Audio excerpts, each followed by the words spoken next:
Alors la première question qu'on me pose souvent en France, surtout en attendant mon petit accent que je garderai pour la vie malheureusement, c'est que pourquoi toi? Comment c'est possible qu'une étrangère comme toi a écrit un livre sur nos chefs et surtout un livre comme ça?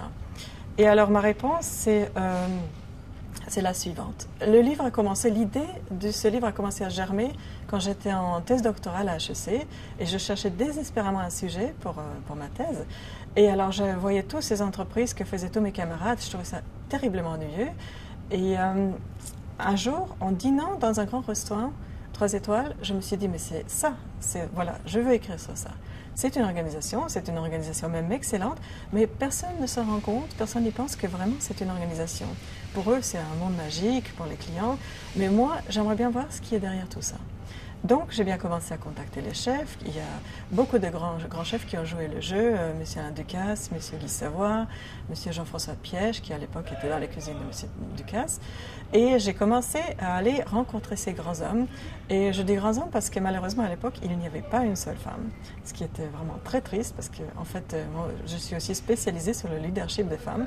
Là, j'ai pas trouvé des choses qui pourraient m'intéresser. Mais néanmoins, aujourd'hui, heureusement, il y a Anne-Sophie Pic qui à 3 étoiles, donc c'est un très bon avancement sur la question. En tout cas, pour revenir au sujet, je suis allée voir dans les cuisines des chefs, parce que ça m'a intéressé ce qui se passe vraiment dans les cuisines.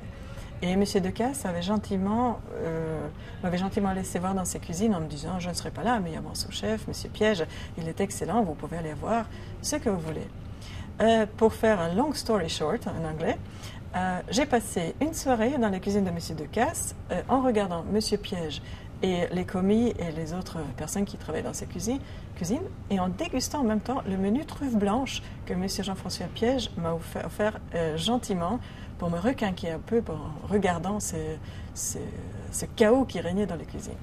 Donc c'était une expérience extraordinaire qui m'a beaucoup appris. Et ainsi de suite, j'ai fait des entretiens avec les autres grands chefs, aussi M. Savoy qui était extraordinairement gentil.